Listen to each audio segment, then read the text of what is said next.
When I consider a film's ability to reflect the reality of life, I try to appreciate the intention behind the making of that film.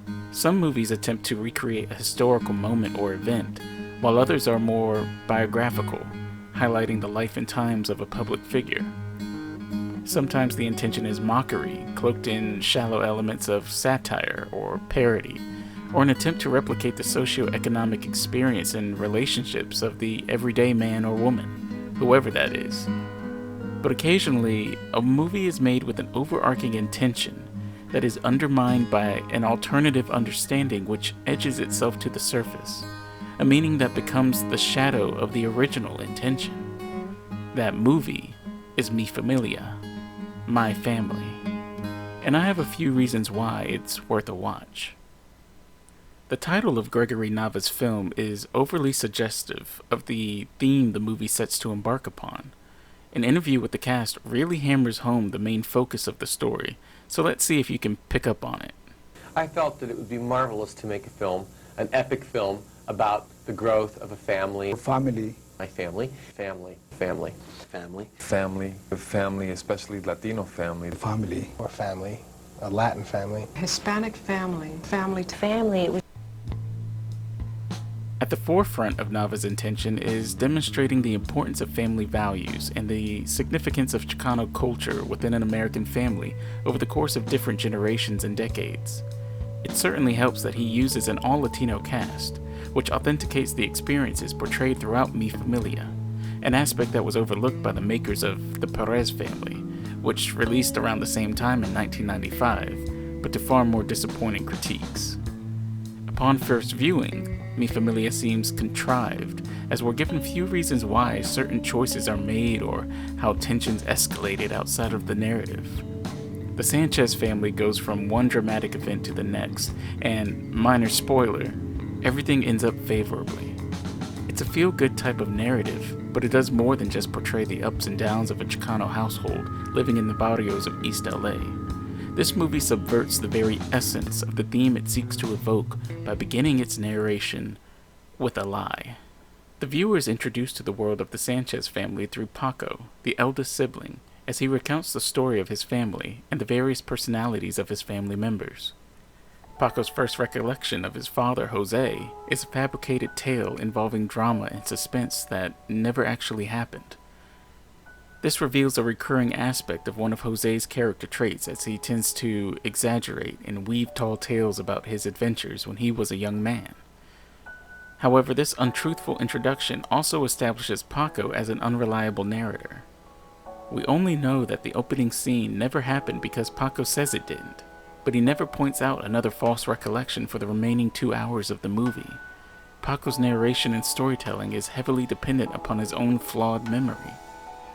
Flawed because the human memory is highly susceptible to its own reinterpretation of events, highly influenced by emotion, bias, and wild imagination. Compounding Paco's naturally unreliable memory is his dependency upon the equally flawed remembrances of his family in order to fill in the gaps of the Sanchez's family history. Paco narrates events that happened when he was only a child or away in the military, causing his retelling to be based off of secondhand information, which may explain why there is no elucidation of what led up to Tony's decision to become a nun or why there was bad blood between Chuco and Butch. Did Jose's initial meeting of El California happen the way it was told, or was the gun pointing and life or death scenario more embellishment? The question of what is truth can be applied to the totality of Mi Familia's story, in every scene and to every character.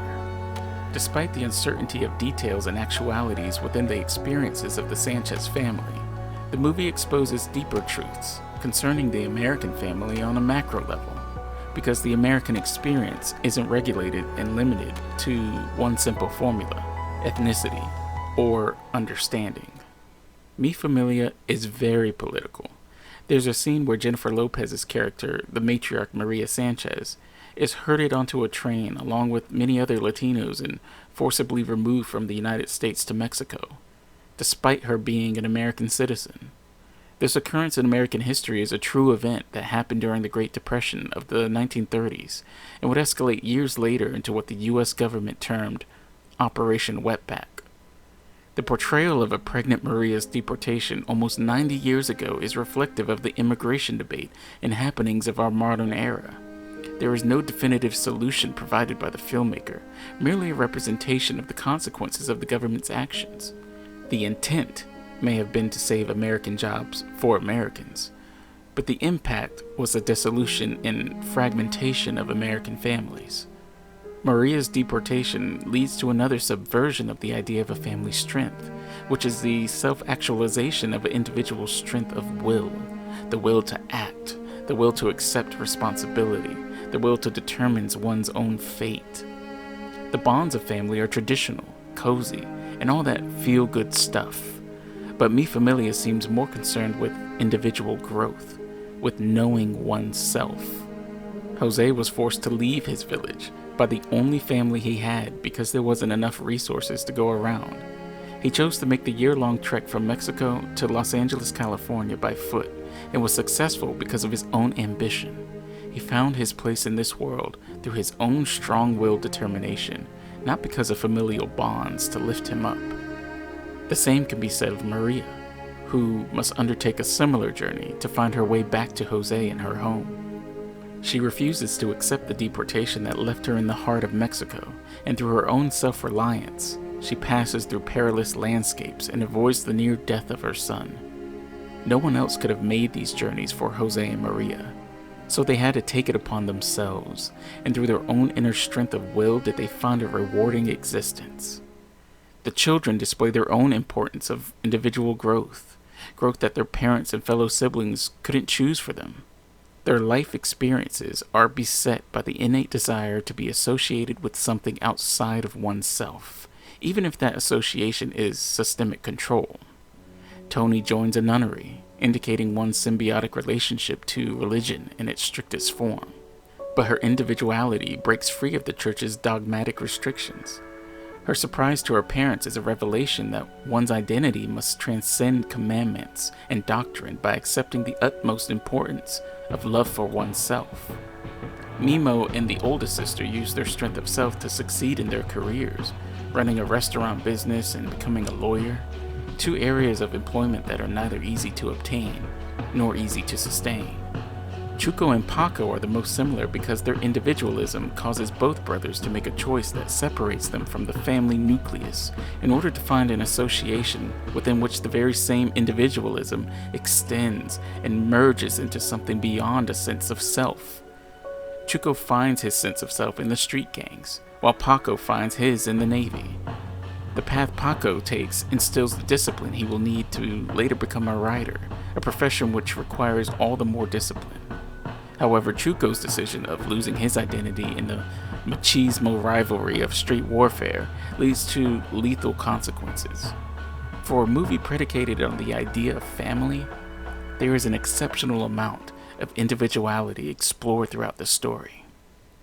Perhaps there is no better example of the importance of one's journey to knowing thyself than the experience of Jimmy. While his parents and siblings associate their identities with their careers, their sanctimony, and street cred, Jimmy chooses not to partake in any of it. He is aloof towards his family. He doesn't seem associated with any particular group or job or societal placement. Instead, his individualism connects him to the systemic control of the industrial prison complex. Jimmy is a self that does not like himself, but rather than willing himself to make the necessary changes and choices needed to find the rewarding experiences that the rest of his family has, Jimmy reacts with anger and isolation. Through his marriage to Isabel, he finds a mutual understanding of the inner turmoil and guilt he's carried since childhood, but his sense of self by association to her is ripped away unexpectedly, causing him to return to the self-destructive tendencies that he already knows. Eventually, Jimmy must discover his own revelation of self-responsibility and make the necessary changes to experience a fulfilled existence. This will lead Mi Familia to an ending similar to its beginning, a new journey to an unfamiliar place. But it is a path of individual growth. a road to self-realization. Mi Familia has all the well-placed intentions of supporting the ideals of a strong family unit, but the idealism seems quite fragile. The family can do nothing to prevent the government from splitting them apart at a moment's notice. The family is helpless in the face of a ruthless police force and indifferent judicial system. The family cannot stem the tide of acculturation and their own matriculation into the greater society, even if it means stifling their cultural and personality differences. And finally, the family cannot answer for another who he or she is, what he is, or what is she here for. Perhaps the best lesson that can be learned from the experiences of the Sanchez family is that alteration is not obliteration. Change is inevitable, yet the family endures.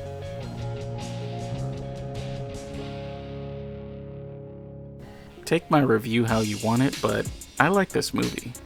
Jimmy was a fascinating character. He was probably the most likable character, because I can definitely relate to him and his experiences of failure and his flawed self-esteem. So that spoke to me. And how great was Jennifer Lopez? I had no idea that this was her first movie role. I mean, watching it before knowing that, I just assumed that, she had been at this for a while, and she was great. So no wonder she blew up after this and took off. Her career took off. So that was amazing. I was impressed by the 8-hour makeup torture that the actors had to go through just to show them as aging, because it was well done. I mean, I couldn't look at them and tell. It just looked natural that they looked like they aged naturally. But yeah, they had to sit in chairs for 7 to 8 hours just to look older, a couple of decades older.